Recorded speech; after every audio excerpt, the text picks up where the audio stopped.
요한복음 5장 1절부터 18절까지의 말씀을 제가 한 절, 여러분이 한 절, 마지막 18절은 다 같이 읽겠습니다. 요한복음 5장 1절부터 18절까지의 말씀을 제가 한 절, 여러분이 한 절, 마지막 18절은 다 같이 읽겠습니다. 요한복음 5장 1절부터 18절까지의 말씀을 제가 한 절, 여러분이 한 절 읽고 마지막 18절 다 같이 읽겠습니다. 그 후에 유대인의 명절이 되어 예수께서 예루살렘에 올라가시니라.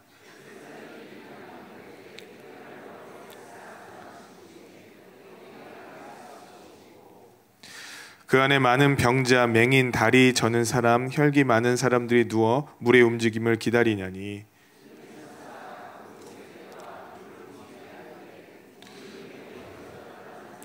어떤 병이 걸렸는지 낫게 되밀어라. 거기 38해 된 병자가 있더라. 예수께서 그 누운 것을 보시고 병이 올세 오래된 줄 아시고 이르시되 내가 낫고자 하느냐. 병자가 대답하되 주여 물이 움직일 때에 나를 못에 넣어주는 사람이 없어 내가 가는 동안에 다른 사람이 먼저 내려가나이다. 그 사람이 곧 나아서 자리를 들고 걸어가니라. 이날은 안식일이니 안식일인데 내가 자리를 들고 가는 것이 옳지 아니하니. 대답하되 나를 낫게 한 그가 자리를 들고 걸어가라 하더라 하니 그리 묻되 너에게 자리를 들고 걸어가라 한 사람이 누구냐 하되 고침을 받은 사람은 그가 누구인지 알지 못하니 이는 거기 사람이 많음으로 예수께서 이미 피하셨습니다. 그래서 성전에서 그 사람을 만나 이르시되 보라 내가 나았으니 더 심한 것이 생기지 않게 다시는 죄를 범하지 말라 하시니 그 사람이 유대인들에게 가서 자기를 고친 이는 예수라 하니라. 하신다 하여 유대인들이 예수를 박해하게 된지라. 예수께서 그들에게 이르시되 내 아버지께서 이제까지 일하시니 나도 일한다 하시매 유대인들이 이로 말미암아 더욱 예수를 죽으니 이는 안식일을 범할 뿐만 아니라 하나님을 자기의 친아버지라 하여 자기를 하나님과 동등으로 삼으심이라. 아멘. 오늘도 하나님의 큰 은혜가 임하기를 주님의 이름으로 축복합니다. 그 성가대 1부랑 똑같은 찬양인가요? 근데 1부랑 또 이렇게 느낌이 다른가 하는 생각이 드네요. 제가 우리 성가대 찬양할 때 유튜브에 저희 성가대 찬양이 올라와요. 그래서 제가 이렇게 조회수를 올려드립니다. 왜냐하면 안 올라가면 제가 서운한 마음이 있더라고요. 그래서 제가 올려드리는데 거기 어떤 분들이 답글을 달아놓으셨어요. 우리 성가대는 그렇게 잘하는 건 아니래요. 다른 데는 뭐 화려하고 좋은데 여기는 그렇게 잘하는데 제가 보기 그죠? 그분 회개하셔야 되겠네. 생각해 보니까 잘하는 건 아닌데 근데 은혜스럽대요. 들으면 눈물이 난대요. 그래서 너무 감사하더라고요. 그 눈물이 마르지 않도록 성도님들이 계속 기도하고 애쓰고 봉사하세요. 특별히 우리 성가대는 보통 성가대는 다른 데는 아무것도 안 하잖아요. 근데 우리 교회 성가대는 개척교회도 가야 되죠. 원로원이라고 감리교 목사님도 은퇴하신 곳에 오늘은 삼계탕 끓여드리러 이거 제가 잘 안 되네요. 끓여드리러 오늘 삼계탕 끓이러 있다 가십니다. 얼마나 더워요. 근데 우리 이렇게 예쁘게 옷 입고 오셨는데 좀 있으면 몸빼 바지로 다 갈아입고 가서 삼계탕 끓이시러 가신대요. 그래서 감사하더라고요. 계속 이렇게 우리 주님 봉사하는 성가대가 될 수 있도록 우리 크게 박수 한번 해주시기 바랍니다. 오늘은 요한복음 5장에 있는 말씀 갖고 잠깐 은혜 나눴으면 좋겠습니다. 내가 낫고자 하느냐라는 제목으로 말씀 나누겠습니다. 어느 목사님이 처음에 이제 목회자가 돼서 결혼도 하고 교회를 개척했는데 집이 이사를 하게 됐습니다. 이사하다 보니까 작은 통을 하나 발견하게 됐어요. 그 통이 뭔가 하고 열어보려고 하니까 사모님이 딱 오셔서 절대 통을 열어보지 말라고 아주 당황하게 얘기를 하시더라고요. 그러니까 너무 궁금하잖아요. 그 안에 뭐가 있냐고 물어봤더니 절대 가르쳐 줄 수 없다. 절대 말할 수 없으니까 이건 열어볼 생각을 하지 말아라 그러더랍니다. 그로부터 20년이 지난 후에 또다시 그 통이 발견됐어요. 그 목사님이 너무 궁금했겠죠. 그죠? 우연히 발견된 그 통을 열어보지 말라고 했는데 20년이 지났으니까 괜찮다고 생각하고 이 통을 열어보았습니다. 그랬더니 뭐가 있냐면 200만 원과 계란 3개가 들어있었대요. 사모님이 오자마자 물었습니다. 이게 뭐야? 그랬더니 사모님의 얼굴이 사색이 된 거예요. 이게 걸리면 안 되는 건데 아마 비상금이라고 생각하셨나 봐요. 근데 계란 3개는 뭐야 하고 꼬치꼬치 물었대요. 그랬더니 사모님께서 난처해 하시다가 결국에 얘기를 해주셨답니다. 당신이 20년간 목회할 때 당신의 설교가 졸릴 때마다 나는 계란을 하나씩 샀어, 이렇게 얘기를 하더라고요. 계란을 하나씩 사서 그 계란을 모아두고 그 졸지 말아야지 하는 생각을 했다라는 거죠. 그랬더니 그 얘기를 듣는데 이 목사님이 너무 기분이 좋은 거예요. 왜 그러냐면 여러분, 계란이 몇 개 있어요? 3개. 20년 동안 계란이 3개밖에 없어요. 그럼 성공한 목회자죠, 그죠? 저는 얼마나 있어야 될지 모르겠어요. 얼마나 많은 계란이 필요할까 했는데 3개밖에 없는 거예요. 그래, 너무 신난 거예요. 졸 수도 있지, 잘 수도 있지, 새벽 예배 나가느라 피곤했지, 애 키우느라 너무 힘들었지, 돈도 못 갖다 주는데 괜찮아, 잘 수 있어. 그래, 다음에는 푹 자 이렇게 얘기를 했겠죠. 근데 또 궁금한 게 뭐예요? 200만 원. 근데 이 200만 원은 뭐야? 그랬더니 사모님이 뭐라고 얘기하냐면 계란 파서 뭔 돈이야, 이렇게 얘기를 하더래요. 괜히 좋아했어요, 그죠? 계란을 얼마나 설교가 졸리고 지루했든지 사모님조차도 견딜 수가 없어서 200만 원어치 계란을 여태까지 모았다는 거죠. 어느 한 유명한 부흥 강사님의 일화가 있습니다. 이분은 신학 교수이기도 하고 많은 사람들 앞에서 설교를 많이 하는 분이었는데, 이분이 나이가 이제 연세가 드셔서 이곳저곳 설교를 하러 다니시는데 본문을 안 주시더래요. 왜 본문을 안 주냐고 물어봤더니 이게 내가 좀 이따 줄 테니까 일단은 올라가라고. 그래서 사회하시는 목사님이 올라와서 소개를 하는데 본문을 아직 못 받은 거예요.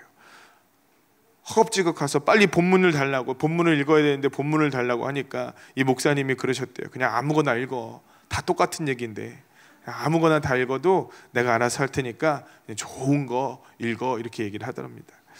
이 두 얘기는 아마도 설교 준비를 잘하지 않는 목회자들에 대한 풍자인 것 같아요, 그죠?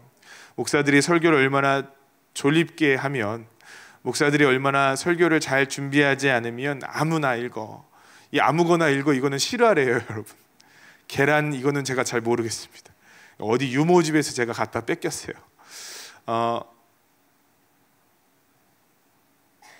설교하는 것이 능력이 없고 또 재미가 없고, 그래서 지루하게 하는 목사님들에 대한 풍자인 것 같다라는 생각을 했는데요. 가만히 이 길들을 묵상하다가 이거는 목회자에 대한 얘기뿐만 아니라 어쩌면 예배에 기대하지 못하는 성도들에 대한 풍자이기도 하겠다라는 생각을 했습니다. 여러분, 오늘 계란 살 준비가 되셨습니까? 얼마 모으셨어요, 그동안에? 여러분, 제가 여러분에게 여쭙고 싶은 것이 있어요. 여러분, 예배 가운데 우리 주님 만나기를 기대하십니까? 교회 와서 우리 예수님이 주시는 달고 오묘한 그 말씀의 능력과 은혜를 경험하기를 간절히 사모하십니까?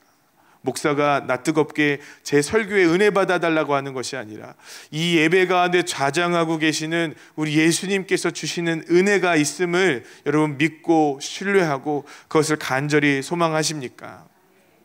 아니면 그냥 오늘도 교회에 나오셨습니까? 어차피 매주 드리러 가는 예배니까 이걸 빠지면 왠지 천둥번개가 칠 것 같고, 가다가 타이어가 펑크 날 것 같고, 또 장사 일진이 안 좋을 것 같으니까 어쩔 수 없이 교회에 나오셨습니까? 많은 성도님들이 주님을 갈망하고 주님을 소망하기도 하지만, 또 실제로 또 많은 성도님들은 그저 습관적으로 교회 다니는 경우가 얼마나 많이 있는지 모릅니다. 안 다니면 무언가 찝찝하니까, 불편하니까, 그래서 오늘도 교회에 나온 거죠. 제가 아는 어떤 성도님은 저한테 이렇게 자랑을 하더라고요. 목사님, 저는 예수님 잘 모릅니다. 그건 자랑할 게 아닙니다, 여러분. 예수님 잘 몰라요. 그런데 제 처랑 결혼을 한 다음에 제가 약속을 했대요. 내가 결혼을 하면 한 번도 교회 빠지지 않고 교회 나올게. 제가 여기 계신 자매님들한테 부탁드리고 싶은 게 있어요. 보통 이런 얘기들은 다 거짓말입니다. 여기 앉아 계신 여자 성도님들 중에요, 가서 막 고개를 끄덕이면서 맞다고 얘기하는 입술이 움직이는 분들이 있어요. 그렇게 속은 분들이 여기 많이 있습니다. 아마도 이분은 그런 것 같아요. 그런데 이 남자 성도님은 그래도 교회는 빠지지 않은 거예요. 근데 저한테 자랑스럽게 얘기하시더라고요. 저는 9년째, 1년도 아니고 2년도 아니고 9년째 지금 교회에 나와서 예배를 드립니다. 그런데 예수님은 잘 몰라요? 알아요? 몰라요. 이게 저한테 자랑이라고 얘기하는 거예요. 아마 이렇게 얘기했겠죠. 나는 참 약속을 잘 지키는 사람입니다, 목사님. 나는 다른 사람들보다 성실하고 뛰어난 사람입니다. 무려 9년 동안. 내년이면 10년입니다. 그래서 제가 12년이 되면 뭐 해드릴게요. 제가 그랬어요. 이분이 교회에 나오는 이유는 한 가지입니다. 예수님을 기대하기보다는 여태까지 했던 약속들을 지켜내기 위해서. 왜 우리가 거듭나지 못할까요?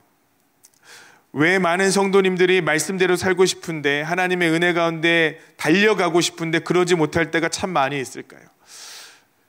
내 신앙과 믿음이 점점 자라지 않는 이유가 왜일까요?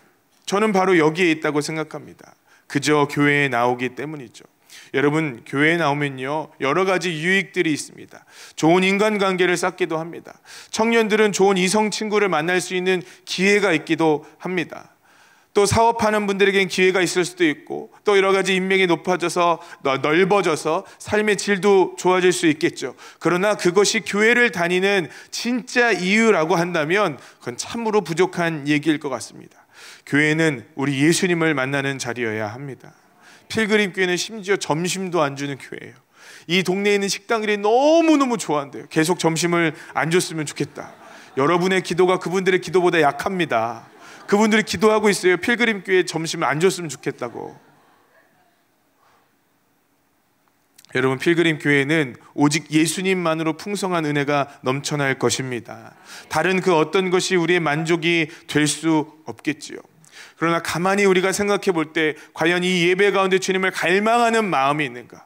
과연 이 예배 가운데 예수님을 소망하고 내가 오늘 예수님을 만나지 않으면 죽을 것 같은 그 간절한 마음이 있는가, 우리가 한번 물어봤으면 좋겠어요. 오늘 예배 어떤 마음으로 오셨습니까? 허겁지겁 뛰어오시면서 겨우 예배 시간에 맞춰 오셨습니까? 아니면 그분으로부터 오는 참된 은혜와 능력을 얻기 위하여 준비하며 기도하며 하나님 앞에 경건한 마음으로 예배를 드리러 오셨습니까? 제가 목회를 하면서 정말 많은 비난 한 가지를 받았습니다. 그것은 예배 시간에 문을 닫는다는 비난이었습니다. 심지어 우리 교회 성도님들 중에 몇 분이 다른 교회로 옮기기도 하셨습니다. 저는 성도님들이 예배를 불편하게 드리고자 하는 마음이 조금도 없습니다. 여러분들을 지적하면서 여러분들 어떻게 신앙과 믿음이 그따구밖에 되지 않습니까? 라고 얘기하고 싶지도 않습니다. 왜냐하면 저는 여러분들을 그렇게 대할 자격이 없다고 생각해요. 그러나 우리가 함께 하나님 앞에서 아름다운 예배를 드리는 것을 연습하자는 거죠. 여러분이 허겁지겁 달려 들어왔는데 교회 문이 닫혔어요. 그러면 내가 더 일찍 와야겠구나라는 생각이 평생 드시지 않겠어요? 물론 저는 욕을 좀 먹겠지만요. 그렇게 하는 이유는 딱 한 가지였습니다. 그 이유는 우리가 살아계신 예수님에 대한 간절한 마음을 좀 소유했으면 좋겠다. 그대로 있다면, 우리 신앙이 정체되어 있다면 우리가 점검해야 될 것은 내가 과연 예수님을 갈망하고 예수님과 동행하고 예수님과 교제하는가. 여러분, 예수님과 교제하지 않고 교회만 다니면 절대 아무런 일도 일어나지 않을 것입니다. 그저 와서 예수님의 보좌 앞에 나와 하나님의 말씀을 듣고 내 마음을 찢고 그 말씀을 내 삶에 적용하고자 하는 그런 갈망과 열망이 없다면 오늘 여러분의 삶에는 아무런 일도 일어나지 않을 것입니다. 그러나 우리가 주님을 갈망할 때 우리 주님께서는 오늘 우리의 인생의 새 일을 행하실 줄 믿습니다. 제가 말씀을 준비하면서 저에게 물어봤어요. 나는 과연 예수님을 갈망하는가? 우리 성도님들에게 꼭 이 말씀을 드리고 싶었어요. 우리가 점검해야 될 것은 우리가 정말로 살아계신 예수님께 예배하러 오는 것이라고 생각을 하는가? 나는 내 인생에 예수님이 필요한가? 여러분, 꼭 한번 물어보시기를 주님의 이름으로 축복합니다. 오늘 본문 말씀은 베데스다 연못에 관한 말씀이에요. 베데스다라는 연못은 자비의 집이라는 뜻을 갖고 있습니다. 이 연못에는 행각이 5채가 서 있었는데, 행각이라고 하는 것은 우리나라 말로 하면 정자 같은 곳입니다. 햇볕을 피할 수 있는 곳. 이 행각이에요. 많은 사람들이 모여 있었고, 심지어 행각 주변에 땡볕에도 사람들이 모여져 있었을 거예요. 그 이유는 이 베데스다라는 연못이 아주 특별한 연못이기 때문에 그렇습니다. 거기에 보면 많은 환자들이 있대요. 앞을 보지 못하는 사람, 관절염에 걸린 사람, 혈압이 높은 사람, 다리가 말라가는 사람, 별의별 사람이 거기에 다 모여져 있겠죠. 그런데 이 사람들이 거기서 뭐만 바라보고 있냐면 연못이 동하는 것, 그러니까 연못에 갑자기 물이 막 움직이는 것을 보고 있는 것입니다. 그 마을에 전설이 있었는지 실제로 그런 일이 있었는지는 알지 못하겠지만 천사가 내려와서 그 연못을 탁 하고 치고 가는 거예요. 탁 하고 치고 가면 물이 이렇게 움직일 때 그때 가장 먼저 그 호수에 몸을 넣는 사람이 그가 갖고 있던 어떤 질병이든 치유된다라는 전설이 이 연못에는 있었던 것 같습니다. 지금도 일본이나 그 밖에 자연 온천들 가보면요, 그게 막 물이 뽀글뽀글하고 솟아 올라가잖아요. 특별히 피부나 아니면 다른 곳에 그 치유의 효능이 있다라는 얘기를 제가 많이 들었습니다. 그러니까 그런 이야기가 더해졌는지 저는 알지 못하겠지만, 그러나 그 연못에 많은 치유의 능력이 있다고 생각하며 사람들이 모여 있었어요. 그런데 그 연못을 묘사하면서 성경은 참 재미나게 얘기합니다. 우리 3절을 다 같이 한번 읽어보겠습니다. 3절을 읽겠습니다. 시작. 그 안에 많은 병자, 맹인, 다리 저는 사람, 혈기 많은 사람들이 누워 물의 움직임을 기다리니. 아멘. 거기에 보면요, 어떤 사람들이 있었냐면 많은 병자가 있었는데 특별히 맹인, 다리 저는 사람, 혈기 마른 사람들이 있었다라고 성경은 얘기합니다. 많은 환자 중에 유독 세 환자를 소개합니다. 첫 번째는 맹인입니다. 여러분 아시는 것처럼 눈이 보이지 않는 분은 굉장히 불편합니다. 눈이 보이지 않기 때문에 겪고 있는 굉장히 많은 어려움들이 있습니다. 그것은 쉽게 움직일 수 없기 때문에 누군가의 도움을 받아야 하는 어려움입니다. 지금도 이 사회에서 그렇지만 당시 고대의 사회에서 맹인이라고 하는 것은 혼자 아무것도 할 수 없는 사람이라는 의미였어요. 두 번째요, 누가 있습니까? 다리 저는 자가 있습니다. 지금이야 여러 가지 보조기구가 있어서 충분히 혼자 활동할 수 있지만 그때 당시만 해도 다리 저는 사람이라고 하면 거동이 불편하고 심지어 화장실도 제대로 가지 못하는 사람으로 여겨지는 시대였습니다. 마지막 세 번째 환자의 부류는 혈기 많은 사람입니다. 혈기 많은 사람은 지금 우리의 병명으로 치자면 중풍병이라고 생각하면 될 것 같습니다. 중풍병. 머리로는 이미 움직이고 있어요. 머리로는 내 손이 움직이고, 머리로는 내 다리가 움직이고, 머리로는 내 온몸 곳곳이 움직이고 있는데 실제로 움직여지지 않는 병이라는 겁니다. 이 베데스다는 예수님께서 찾아가신 이 자비의 집은요, 실제로 혼자의 힘으로는 아무것도 할 수 없는 사람들의 모임이었어요. 그들의 질병에, 그들의 인생에, 그들이 갖고 있는 모든 것에 스스로 아무것도 할 수 없이 누군가가 필요하다고 여겨지는 사람들이 모여져 있는 곳에 우리 예수님께서 찾아가시더라는 것입니다. 그들은 제각기 다른 도우미 손길이 필요하다고 생각했습니다. 맹인도 누군가가 나를 움직여줄 사람이 필요하다. 다리 저는 사람도 누군가가 나를 움직여줄 사람이 필요하다. 혈기 마린 사람도 누군가가 나를 좀 움직여줘야 내 인생이 더 윤택해지고 더 풍성해질 수 있다고 여겼던 것 같습니다. 여러분, 우리도 마찬가지 아닐까요? 실은 가만히 보면 우리 힘으로 우리 스스로 풀어갈 수 없는 많은 어려움과 환경들을 만나게 됩니다. 관계의 문제 내 스스로 풀지 못할 때가 참 많이 있습니다. 가정의 문제 어떻게 하다 이렇게 되는지 모를 때가 참 많이 있어요. 자녀의 문제, 그 밖에 어려운 삶의 문제들을 가만히 생각해 보면 내가 원해서라기보다는 나도 모르는 사이에 불가항력적으로 내 삶에 주어져서 그냥 감당하다가 무너져 버린 경우가 얼마나 많이 있는지 모릅니다. 우리는 어쩌면 다 이렇게 도움이 필요한 사람들인 것 같아요. 여러분 다 도움이 필요하시죠? 그럼 어떤 도움이 필요합니까? 돈이 필요하실 수도 있어요.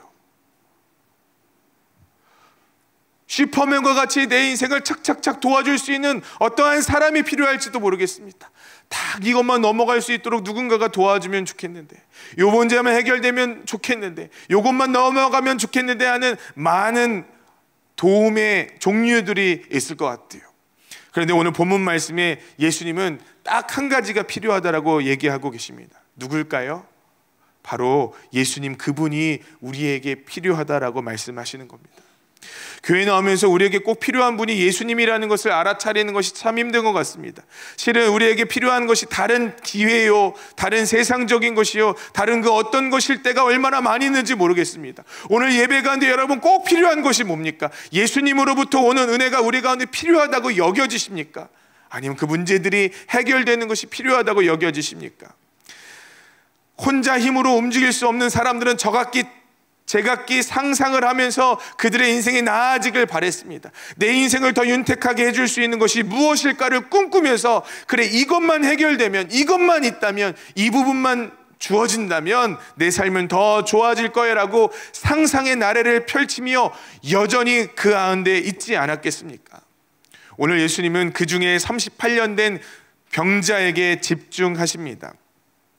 이 38년이라는 숫자는 참 기가 막힌 숫자인 것 같아요.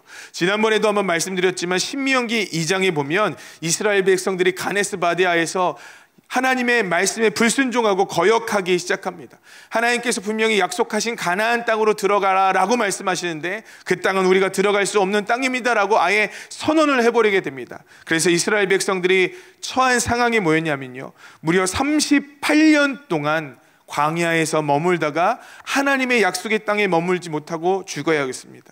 여러분, 이스라엘 역사에서 이것만큼 수치스럽고 치욕스러운 역사가 어디 있을까요? 38년 동안 우리는 방황하고 힘들었습니다. 38이라는 숫자는요, 그렇게 좋은 숫자는 아닙니다. 그런데 성경은 이 병자가 38년 되었다라고 얘기합니다. 그만큼 이 사람의 상황은 최악이라는 거죠. 그런데 성경이 38이라는 숫자 뒤에 또 그를 뭐라고 표현하냐면 그는 오랫동안 누워 있었던 사람이다 라고 얘기해요. 저는 이게 이중적인 의미가 있다고 생각합니다. 누워 있다라는 것은 단순히 육체적으로 누워 있는 것을 뜻하기도 하겠지만, 그러나 그들이 하나님의 영광을 떠나버리고 하나님의 영광을 잃어버리고 죽어 있었다라는 의미이기도 해요. 누워 있다라는 것은 죽어 있다라는 의미이기도 합니다. 그래서 이것이 성경에는 종종 혼용돼서 표기되기도 합니다. 이걸 종합해 보자면요, 38년이란 저주받은 숫자 뒤에 그는 누워 있었어요. 이 말은 살아있는 것 같았으나 그는 죽어 있었고, 좋은 기회가 있을 것 같았으나 그는 오히려 불행과 저주 가운데 살고 있었다라는 것입니다. 그리고 오늘 이것은 우리의 삶을 지칭하는 비유이기도 합니다. 잘 살고 오래 살고 건강한 것 같으나 하나님의 지배 아래 통치 안에 머무르지 않았던 우리의 인생은 전 낭비라고 믿습니다. 38년 동안 예수 그리스도께서 통치하지 않으셨던 그의 인생은 누워있고 죽어있는 인생이었다라는 거죠. 여러분, 여러분의 인생에 예수님이 모든 영역을 통치하시고 모든 영역을 다스릴 수 있게 되기를 주님의 이름으로 축복합니다. 죽어있는 영역들이 없기를 원해요. 누워있는 영역들이 없기를 원합니다. 그 죽어있고 누워있는 사람에게 예수님께 찾아가 이렇게 말씀하십니다. 내가 낫고자 하느냐? 내가 낫고자 하느냐? 저는 이 질문이 다른 질문으로 해석될 수 있다고 생각합니다. 너에게 예수가 필요하냐? 너에게 예수의 은혜가 필요하냐? 여러분, 이 질문 앞에 38년 된 병자가 뭐라고 얘기합니까? 저에게 예수님이 필요합니다 라고 얘기하지 않고 이 38년 된 병자는 오히려 다른 얘기를 합니다. 병자가 대답하되 주여, 물이 움직일 때 나를 못에 넣어주는 사람이 없어 내가 가는 동안에 다른 사람이 먼저 내려가니이다. 그에게 필요한 건 예수님이 아니라 자기를 못에 넣어줄 다른 어떤 누군가가 필요하다라고 얘기합니다. 여러분, 저는 오늘 이 부분을 여러분과 나누고 싶습니다. 예수님은 여러분에게 예수님이 필요하냐고 묻고 계십니다. 예수님이 여러분의 인생에 좌정하길 원하냐고 묻고 계시고, 예수님이 여러분의 인생의 주인이냐고 묻고 계시고, 예수님이 여러분의 인생의 주인이 되었으면 좋겠냐라고 우리에게 묻고 계십니다. 우리의 마음의 문을 두드리고 계신 것입니다. 그때 여러분의 대답은 무엇입니까? 예수님, 지금 저는 예수님이 필요하지 않습니다. 예수님, 저는 사실은 예수님보다 다른 것들이 필요합니다. 교회만 다녀도 됩니다. 그리고 그냥 이렇게 주일날 예배만 드려도 좋습니다. 예수님 말고 다른 것을 내게 주십시오. 여러분 마음속에 온통 떠오르는 합리적인 생각들이 있지 않습니까? 예수님 오늘 분명히 우리에게 말씀하십니다. 도둑이 오는 것은 도둑질하고 죽이고 멸망시키려 하는 것뿐이요 내가 온 것은 양으로 생명을 얻게 하고 더 풍성히 얻게 하려 하는 것이다. 여러분, 우리에게 생명을 주시고 우리를 더욱더 풍성하게 만들어 주실 분은 다른 것이 아니라 우리 예수님밖에 없다라는 거예요. 여러분, 이것이 정말로 우리에게 믿어지는 예배가 되었으면 좋겠습니다. 이것이 우리에게 믿어지는 순간들이 되었으면 좋겠습니다. 내 인생에 가장 필요한 것이 우리의 예수님이다라는 그 마음의 갈망이 우리에게 있었으면 좋겠어요. 제가 지난주에 어떤 자매랑 식사를 하면서 웃었어요. 막 얘기를 듣는데 왜 웃었냐면요, 교회를 다니는 사람들에게 다른 사람이 이렇게 얘기를 하더래요. 교회를 다니는 건 좋은데 너무 깊이 빠지지 말래요. 교회를 다니는 건 좋은데 너무 깊이 빠지는 것보다 이렇게 적당하게 교회를 다니는 것이 더 좋지 않겠냐고 얘기를 하더라고요. 그거 제가 되게 많이 들었던 얘기거든요. 제 친구들 전도하러 가면 아버님이 저한테 꼭 그러셨어요. 야, 나는 얘 따라서 교회 다니는 게 좋아. 왜냐면 여러분, 제가 믿을만하게 생겼잖아요, 그죠? 어디서 사고도 안 치고, 제가 말씀드렸죠, 저는 나이트클럽 앞에서 한참을 서 있어도 문 한 번 안 열어주는 아주 거룩하고 구별된 사람이에요. 제가 그런 어떤 일학시설 같은 데 가면 물어봐요. 뭐 배달 오셨냐고. 그런 사람입니다. 그러니까 제가 믿을 만한 거예요. 얘 따라서 교회 다니는 거 좋다. 단 너무 빠지지 마라. 단 너무 깊이 예수 믿지 마라. 제가 막 웃었어요. 여기 앉아 계신 분들 중에 얼마나 그런 분들이 많을까요? 교회에는 다니지만, 예수를 믿는다고 얘기하지만 너무 깊이 안 믿으려고 노력하는 분들 계시죠, 그죠? 저 뒤에 다 보여요. 너무 설교 안 들으려고 이렇게 핸드폰 꺼내놓고 하시는 분 다 보입니다. 너무 깊이 안 들으려고 일부러 눈 감고 계신 분들 다 보여요. 근데 중요한 것이 있어요. 여러분, 깊이 믿지 않으면 변화가 오지 않는다라는 겁니다. 깊이 믿지 않으면 그건 아무런 일도 일어나지 않는다라는 거죠. 제자가 되지 않으면 무리일 뿐이라는 거예요.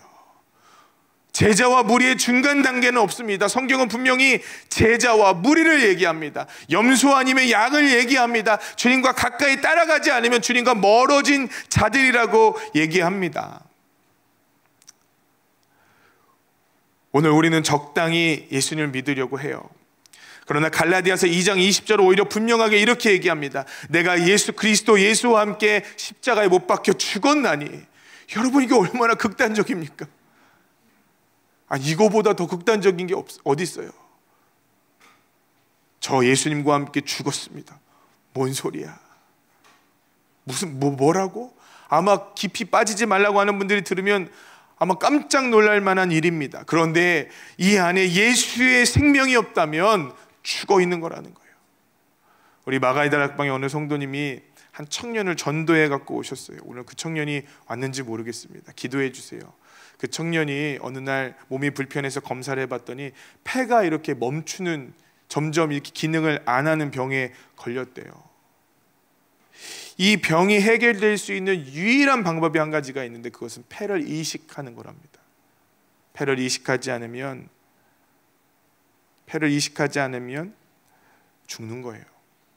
그래서 마가이 다락방에 올라와, 예수를 잘 믿지 않는 형제지만 마가이 다락방에 올라와 이제 예수님을 알아가려고 몸부림치고 있어요. 이렇게 내려갈 때 눈이 빨간 것을 보면, 그래, 주님을 간절히 찾나 보다, 희망이 있겠다는 생각이 들어요. 여러분, 만약에 그 형제에게 새로운 폐를 넣지 않으면, 그 폐가 움직이지 않으면 죽는 겁니다. 오늘 우리의 만약에 영적인 폐가 죽어가고 있다고 생각해보죠. 영적인 심장이 지금 죽어가고 있다고 생각해보죠. 그 심장을 다른 것으로 빨리 교체하지 않으면, 예수의 심장으로 교체하지 않으면 죽는다고 생각해보십시오. 예수님의 관한 이야기를 듣고 이 심장은 좋은 거야, 이 심장이 있으면 너는 살 거야 라는 얘기를 백날 들어도 소용없습니다. 그 심장이 내 심장이 되고 그 폐가 내 폐가 돼야 살아가는 것 아니겠습니까? 여러분, 그러려면 빠져야 돼요. 예수님과 함께 깊이 교제해야 합니다. 예수님과 적당히 거리가 있다면 여러분, 그것은 믿지 않는 것과 저는 동일한 일이라고 생각합니다. 그럼 꼭 그런 분들이 있어요. 그럼 다음 주부터 교회 안 나와야지. 아니, 여러분, 깊이 들어오시라고요. 더 믿으시라고요. 누가복음 5장 31절부터 32절에 보니까 예수께서 대답하여 이르시되 건강한 자에게는 의사가 쓸데없고 병든 자에게라야 쓸데가 있나니 내가 의인을 부르러 온 것이 아니요 죄인을 불러 회개시키러 왔노라. 여러분, 성경이 상충하는 것 같아요. 왜냐하면 로마서 3장에 보면 모든 사람이 죄를 범하였음에 하나님의 영광에 이르지 못했대요. 그러면 예수님께서는 모든 사람을 위해서 오셔야 하는 것 아닙니까? 그렇죠? 근데 예수님께서 뭐라고 얘기해요? 내가 의인을 부르러 온 것이 아니야, 죄인을 부르러 왔다. 그럼 의인이 있나 봐요. 그죠? 의인 한번 손들어 보시겠습니까? 의인이 있어요? 저는 누가복음 5장에 있는 말씀에 단어를 한 가지씩만 붙이면 좀 더 잘 이해가 될 것 같아요. 내가 자칭 의인을 부르러 온 것이 아니요 내가 자칭 죄인을 불러 회개시키러 왔노라. 여러분, 자칭 의인이 누굴까요? 전 당시에 유대인들이라고 생각합니다. 유대인들은 선민의식이 있었어요. 그들은 모두 다 구원받은 사람이고, 특별히 남자들은 하나님의 율법을 잘 지키는 그런 선택받은, 다른 나라 사람들과 다른 나라 민족들과 같지 않은 특별한 사람들이라고 생각했습니다. 그래서 자연히 그들은 천국을 소유한 사람이요 하나님의 백성이요 하나님께서 택하신 믿음의 사람들이라고 여기며 살았다라는 거죠. 근데 예수님께서 이 땅에 오셔서 산에 올라가 처음으로 이렇게 말씀하셨습니다. 뭐라고 말씀하십니까? 심령이 가난한 자는, 모르세요 여러분? 다 같이 한번 하겠습니다. 시작. 심령이 가난한 자는 복이 있나니 천국이 저희 것이요. 여러분, 심령이 가난한 자가 복이 있대요. 심령이 가난하다는 사람들은 누굴까요? 천국을 소유했던 사람들과 반대일 거예요. 선민들, 유대인 남자들, 율법적으로 완벽한 사람들, 할례 받았던 사람들, 다른 사람들이 보기에 거룩하다고 여겼던 그 대단한 사람들이 천국을 소유한 사람들이 아니라 오히려 반대라는 거예요. 어떤 사람들이요? 자기를 죄인이라고 여기는 사람들, 하늘을 우러러 기도할 수 없었던 세리들, 그래서 주님의 도우심과 주님의 은혜가 필요하다고 절절절 하나님께 갈망했던 그 사람들, 주인의 상에서 떨어지는 부스러기의 은혜도 내게 족합니다라고 주님을 갈망했던 그 사람들이 천국을 소유한 사람들이라고 성경은 얘기하고 있습니다. 저는 오늘 필립교회 성도님들에게 이 갈망함이 있는지 여쭤보고 싶어요. 여러분, 주님을 이렇게 갈망하십니까? 심령이 가난하다고 얘기할 때, 우리 주님이 없으면 살 수 없다라고 얘기할 때, 주인의 상에서 떨어지는 부스러기조차도 나에겐 감개무량하다고 얘기할 만한 그 갈망이 우리에게 있느냐고요. 이 말씀을 하실 때 실은 레위를 부르실 때였어요. 레위는 세리였습니다. 그가 갖고 있는 재산이 어마어마했을 거예요. 여러분, 돈 버리는 게 쉬운가요? 쉽죠, 너무. 그죠? 우린 다 우리가 지금 박보영 목사님이라고 여겨질 때가 좀 있지.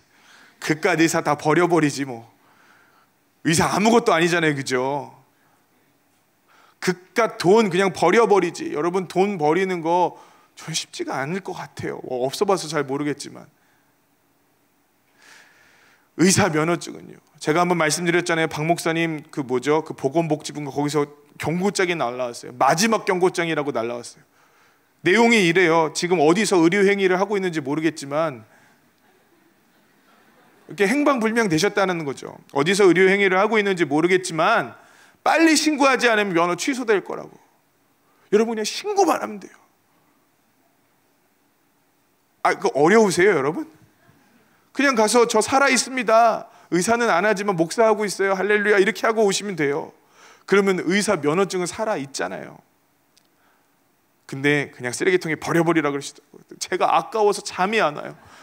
이거 내가 갖고 있었으면 너무 좋았겠다. 날 주시지. 그것을 버리는 거 결코 쉽지 않습니다. 여러분, 레위가 그걸 버렸어요. 그걸 버릴 때의 메시지가 뭔지 아세요? 자기가 갖고 있는 그 어떤 것보다 예수님이 더 귀하다는 거예요. 그냥 그가 갖고 있는 어떤 것을 포기하더라도 예수님이 더 귀하다고 고백하고 있는 겁니다. 삭개오는요, 그도 역시 그 동네에서 평판이 꽤나 안 좋은 사람이었습니다. 많은 사람들이 손가락질하고 많은 사람들이 그를 향해 모욕하고 조롱했습니다. 심지어 종교적으로도 그는 예배드릴 수 없는 사람이었어요. 여러분, 예배드릴 수 없는 사람이에요. 버림받았다고 여기는 사람. 그가 그렇게 버림받아가면서 얻으려고 했던 게 뭡니까 여러분? 돈이에요, 돈. 어떻게든 많은 돈을 모아서 이 땅에서 모욕당하고 조롱받고 어려움당하는 그 모든 것들을 보상받겠다고 하는 생각이 그에게 있었습니다. 그런데 예수님을 만나요. 예수님이 그 집에 유하여야겠다고 말씀하십니다. 그때 뭐라고 얘기합니까? 주님, 제가 제 재산을 나눠줄 것이고 앞으로 토색하면 4배나 갚을 것입니다. 그가 그토록 소중하고도 여겼던 것보다 더 소중한 것이 있어요. 그게 예수님이래요.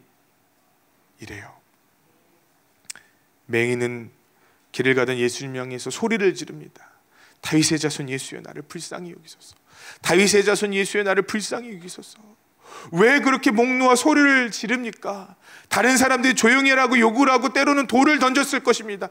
눈에 보이는 것이 없는 사람들에게 뭔 짓을 못하겠습니까? 그런데 그 사람이 다윗의 자손 예수여, 나를 불쌍히 여기소서라고 애간장이 끓도록 주님을 향해 소리를 지릅니다. 이유는 간단합니다. 그의 유일한 소망이 예수님이었기 때문에 그렇습니다. 오늘 주님께 나와 예배 드리는 사람들의 마음이 저는 이러했어야 된다고 생각해요. 예수님이 정말로 필요한가요? 여러분, 예수님이 정말 필요한가요? 지금 38년 된 병자가 겪고 있는 병을 우리도 겪고 있다고 생각합니다. 38년 된 병자가 갖고 있는 여러 가지 병 중에 가장 큰 병을 우리도 갖고 있다고 생각해요. 그것은 예수님이 그토록 필요치는 않은 거예요. 예수님이 그만큼 내 인생에 중요하진 않습니다. 예수님이 그만큼 내 인생에 소중한 분은 아니라는 거죠. 나는 그저 못에 나를 넣어줄 정도의 도움만 필요하다고 예수님에게 얘기해요. 그저 내 앞에 있는 이 문제가 해결될 정도, 그저 내가 조금 세상에서 조금 더 잘 살 정도의 그 힘, 그저 내가 세상에서 조금 더 인정받을 정도의, 조금 더 나아지는 정도의 그 수준에서의 주님의 은혜만 필요하지, 나를 덮고 나를 새롭게 하고 나를 거듭나게 하고 내 죄를 끊고 더 깊이 주님과 교제하고자 하는 그 갈망이 우리에게 있는가 깊이 생각해 보게 됩니다. 그 증거가 뭔지 아세요? 예전에, 물론 지금보다 훨씬 예전입니다, 한국인의 평균 기도 시간을 조사했더니 개신교가 꼴찌였어요. 꼴찌. 지금은 저는 더 할 거라고 생각해요. 식사할 때 기도해 주시는 것만으로도 여러분 감사합니다.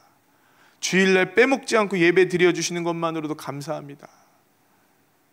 여러분, 그렇게 해서는 절대로 우리가 그토록 말하는, 원하는, 소망하는 변화는 일어나지 않을 거예요. 예수님을 갈망할 수 있게 되기를 주님의 이름으로 축복합니다. 이 38년 된 병자는 예수님을 온전히 갈망할 수 있는 그 시력도 없었어요. 그는 그저 오랫동안 그 삶에 익숙해진 좌절과 절망에 쭉 잡혀 있어서 내 인생은 되지 않을 거야 라는 생각으로 사로잡혀 있어서 살아계신 예수님께서 그를 찾아오셨는데도 그에게는 어떠한 주님을 향한 갈망과 소망도 없었습니다. 예수님께 나아가려고 했겠지만 이제는 딱딱하게 굳어진 마음에 장애물들이 있는 거죠. 어떤 장애물들이 여러분에게 있으십니까? 해도 안 되더라, 예배를 드렸더니 안 되더라, 그런 마음들이 여러분에게 혹시 있지 않으십니까? 너무 바쁘더라, 세상이 너무 분주하고 그렇게 사는 거 아니더라, 내가 예전엔 너무 미련한 생각을 갖고 있었다라고 생각하지 않으십니까? 여러분, 그 장애물들 치우고 우리 주님 만날 수 있게 되기를 주님의 이름으로 축복합니다. 이 38년 된 병자에게 우리 예수님은 어떤 분인지 차마 그가 예수님을 보지 못하니까 그에게 알려주세요. 예수님이 어떤 분인지. 오늘 나는 예수님이 잘 안 만나진다고 여기시는 분들 잘 오셨어요. 아까는 괜히 왔다고 하고 진짜 진심입니다. 여러분, 잘 오셨어요. 앞으로도 오시기를 주님의 이름으로 축복합니다. 핸드폰이 하고 싶어도 오세요. 왜냐하면 오늘 예수님께 나아가지 못하는 우리들에게 예수님이 친히 찾아오셔서 그분을 지금 알려주시기 원하기 때문에 그래요. 예수님을 갈망하지도 못하는 그에게 예수님이 찾아가 주셨어요. 그래서 예수님이 어떤 분인지 그를 적어도 갈망할 수 있는 그의 눈을 뜨게 하시는 거예요. 38년 된 병자에게 일어나서 자리를 들고 걸어가라고 얘기하십니다. 그가 나았어요. 그는 예수님을 바라보지도 못하는 사람이었으나 예수님께서는 지금 그를 치유하고 계신 겁니다. 이유가 뭘까요? 우리에게 알려주길 원하시는 거예요. 예수님이 지금 우리를 찾아오셔서 우리의 눈앞에 계시다는 것을 알려주길 원하셨어요. 예수님이 어떤 분인지 알려주길 원하셨어요. 바라보지 못하는 사람들에게 예수님이 어떤 소망이 있는 분인지를 알려주길 원하셨어요. 지난주에 제가 정말 재미난 경험을 했어요. 여러분, 제 쓰잘데없는 경험이 다른 사람에게 도움이 될 수 있을 거라는 생각을 제가 했어요. 어떤 쓰잘데없는 경험인 줄 아세요? 저요, 목회 그만두려고 했어요. 이게 어디 자랑할 만한 경험입니까? 이 자랑해야겠더라고요. 지난주에 어떤 목사님 만났냐면 목회를 그만두고 싶었던 목사님 만났어요. 제 또 하나 제 인생의 경력이 있는데 기도를 열심히 하려고 했는데 기도가 안 됐거든요, 여러분. 근데 여러분, 이 목사님이 놀랍게도, 여러분 놀라지 마세요, 기도가 안 된대요. 이 목사님이 목회를 할까 말까 지금 갈팡질팡하는 목사님 한 분을 만났어요. 요는 그거죠. 하나님은 살아계신 건 내가 알겠는데 내가 목회를 하는 게 맞을까? 옳을까? 내가 이 길을 과연 끝까지 가는 게 맞을까? 여러분, 꼭 어디서 많이 들어본 얘기 아니세요? 이게 어쩌면 그냥 저랑 증상이 똑같은 목사를 만나는지 모르겠어요. 그래서 저한테 어떻게 목회하는 거에 대해서 계속해서 함께 교제할 수 있는 시간이 있었습니다. 근데 제 인생에 쓸데없는 경험을 또 얘기해 줬어요. 하나님이 제 아들을 고쳐주셨을 때 제 영적 상황을 말했어요. 하나님이 제 삶에 가장 큰 기적을 베풀어 주셨을 때는 제가 기도를 엄청나게 열심히 하고 또 전도를 몸이 부서져라 하고 또 예배를 생명 다해 드리려고 1시간 전부터 와갖고 기도하고 준비하고 그렇게 예배를 드릴 때가 아니었다고 얘기했어요. 그랬더니 이분이 제 얘기를 듣더라고요. 여러분, 보통 이쯤 가면 목사 얘기 잘 안 듣거든요. 언제였냐고 제가 물어보니까, 언제냐고 그분이 저한테 물어보니까 제가 그랬어요. 내가 가장 주님과 멀어졌을 때 주님께서 나에게 가장 큰 은혜를 주셨다 그랬습니다. 그랬더니 이분이 엄청 은혜를 받더라고요.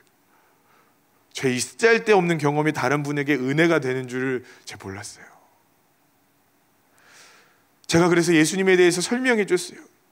예수님이 우리를 얼마나 사랑하시냐면 이 길을 걸어가겠다고 생명을 드리겠다고 결단하고 울고 불고 하나님의 은혜를 알고 있는 나 같은 죄인이 주님을 떠났는데도, 주님을 버리려고 하는데도, 그런데도 나를 사랑하셨다고 제가 얘기해 줬어요. 여러분, 세상에는 이런 관계가 없어요. 세상에는 이러한 논리를 우리에게 설명해 줄 만한 것이 아무것도 없어요. 그러나 저 위에 달려있는 예수 그리스도의 십자가만은 우리에게 이것을 설명해 주고 계세요. 이해가 안 되죠. 감당이 안 되죠. 그런데 오늘 우리에게 이것을 보여주시는 이유는, 그래서 다시 우리 예수님을 갈망할 수 있는 그 갈망을 선물로 주시기 위해서 그래요. 38년 동안 얼마나 많이 시도했을까요, 여러분? 38년 동안 얼마나 많이 시도했을까요? 여기에 9년간, 10년간, 11년간, 20년간 얼마나 많은 분들이 시도했겠어요. 그런데 안 되더라는 거예요. 그런데 힘들다라는 거예요. 그런데 오늘 우리가 소망이 있는 것은 그분께서 오늘 우리의 마음을 두드리고 계시다라는 것입니다. 그리고 가장 약하고 가장 더러운 것들을 지금 주님께서 만지고 계시는 거예요. 주님께서 이것을 계시해 주신 다음 14절에 그에게 찾아가 이렇게 말씀하셨습니다. 보라, 내가 나았으니 더 심한 것이 생기지 않게 다시는 죄를 범하지 말라. 여러분, 자리를 들고 일어나는 것으로 끝나서는 안 돼요. 그죠? 거기선 끝나서 안 돼요. 그런데 그 시작이 어디였어요? 자리를 들고 일어나는 것이었어요. 베드로에게 여러분, 고기를 잡는 것으로 끝나서는 안 돼요. 어디까지 나아가야 합니까? 내가 죄인입니다라고 고백할 수 있는 데까지 나아가야 되는 것 아닙니까? 한 번에 나아지는 경우도 있어요. 한 번에 주님을 기가 막히게 만나고 한 번에 주님을 기가 막히게 소유하는 경우가 있어요. 주로 그런 분들은 큰 교회 목회를 하시더라고요. 그러나 저처럼요, 그런 거 없는 사람도 있어요. 그러나 조금씩 주님에 대해서 알아가는 경우가 있어요. 2년이 지나고 3년이 지나고 5년이 지나고 하면서 주님에 대해서 이것이 주님이 하신 것이구나 라는 것을 깨닫게 되는 경우가 있어요. 처음에 병자가 예수님을 만났을 때는 예수님은 그냥 지나가던 아저씨였어요. 근데 그 예수님이 도와줄까? 물어봤는데 그 나 좀 옮겨달라는 얘기 아닙니까? 예수님, 그 능력의 예수님한테 예수님 나 좀 들어다가 옮겨주세요. 저 보고 있다가 내 옆에 있다가 나 좀 옮겨주세요. 예수님이 얼마나 황당하셨을까요? 그 정도 수준의 믿음이었더라고요. 그런데 이제 점점 예수님과의 관계가 깊어지기 시작하니까 그가 죄를 사하시고 그가 우리를 위한 구원자라는 사실을 여러분 이 38년 된 병자가 더 깊이 깨닫게 되는 거 아니겠습니까? 저는 오늘 여러분에게 권면해드리고 싶은 것이 있어요. 이 예수님을 알아가셨으면 좋겠어요. 예전에는요, 예수님이 살아계신 것조차 믿어지지 않았어요.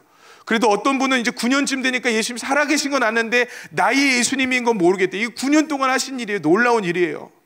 여기서 머물지 마시고 더 깊이 우리 주님을 만나시는 겁니다.